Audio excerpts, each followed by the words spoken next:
Everybody's worried about being free. Everybody's worried about their freedoms being taken away. People are worried about the economy getting bad and they're losing freedom. People are worried about the laws changing and they're going to lose freedom. People are worried about the global economy changing and they're going to lose freedom. You might believe you're free, but you may not be as free as you think. In this video, I want to show you how to tell the difference between a life of actual freedom and a life that just looks like it, and why the culture's definition of freedom is confusing you and all of us and might be the thing that's actually trapping you. I'm going to show you what real freedom is about so you never have to feel trapped again. It seems like we're always after freedom. It's always something that we aspire to get more of. And if we think we're not experiencing it, we try to get more of the things that we think will bring us more freedom. So we try to get more skills, or we try to get more friends. We try to get more access. We try to get more influence. We try to get more money. But the reality is, none of those things bring more freedom. None of those things are necessarily about freedom or have anything to do with it. The culture has us being scared to be boxed in. It sells freedom as the absence of limits. But that's just confusing, because limits are the very thing that make freedom possible. Here's what I mean. People think that money means freedom, that money offers more freedom, that money means options. I've heard people say that they think money means options and options mean freedom. But that's not true at all.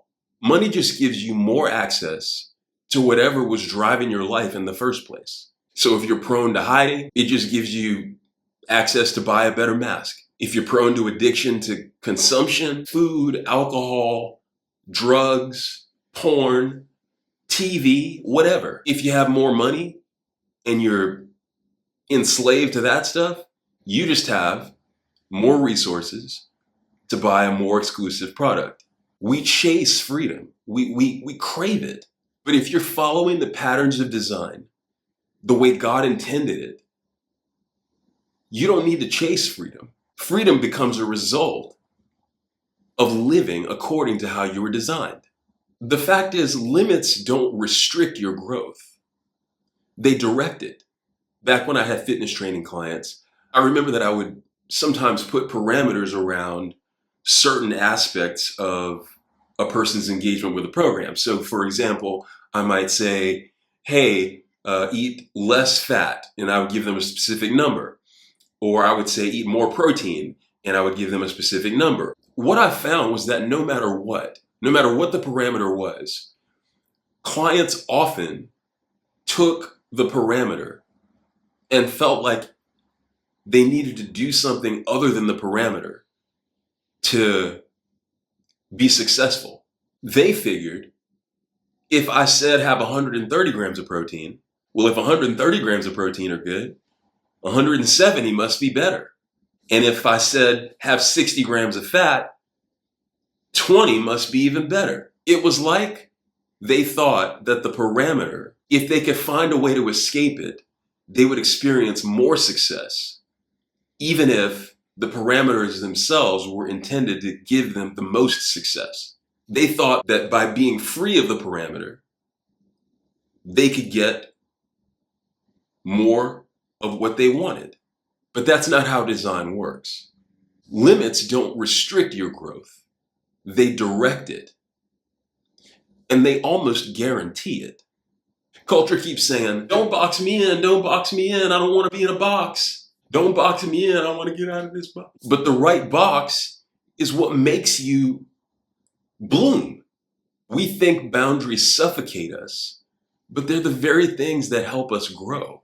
You don't have to totally remove boundaries to experience freedom, to feel like you're not tied up.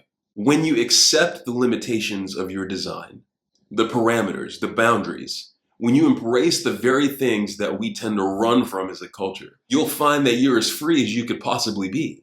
Thriving isn't a result of freedom. Thriving is a result of submission to order, of submission to your God-given design.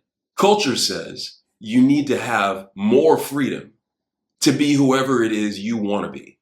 But God's design says that freedom is the result of submission to the order of design in order to become whoever it is you were made to be. Culture says freedom is the environment. It's the environment you need to be in to thrive. You have to be free. You have to be in a free environment to do great things, to be great. But design says that freedom is a fruit. It's a result of the environment.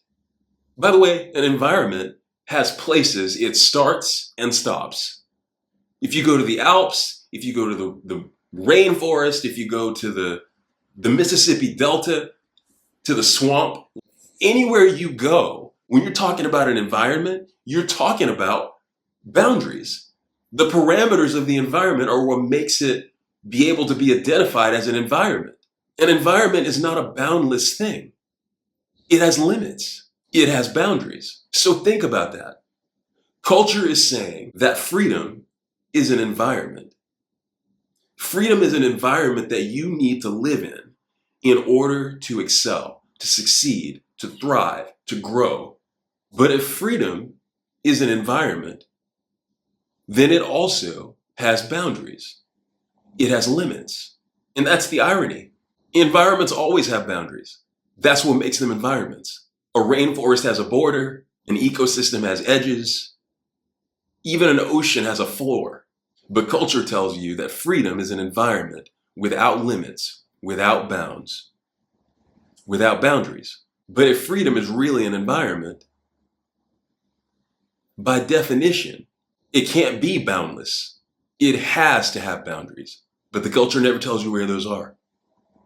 The culture never says what those are until you cross one. It just hands you a can of paint and says, go be free. If I give you a can of paint and you dump it onto a canvas, we call that art. A canvas has boundaries, parameters. But if I give you that same can of paint and you dump it on the street, we just call that a mess. This is why your God-given design matters. Design gives shape to freedom. It gives direction to your purpose. Freedom doesn't come from deleting every limit. It comes from honoring the ones that were already placed within you to help you become the person you were built to be. It comes from honoring the lines that were already drawn with you in mind. What's one version of freedom that you've been chasing or waiting for or trying to have more of, that after watching this, you're realizing may have even just been the thing that was holding you back? Drop it in the comments. I want to hear about it. Or just put, I'm rethinking freedom. If you're thinking now that you might need to reevaluate what freedom really is and what it really means to be free.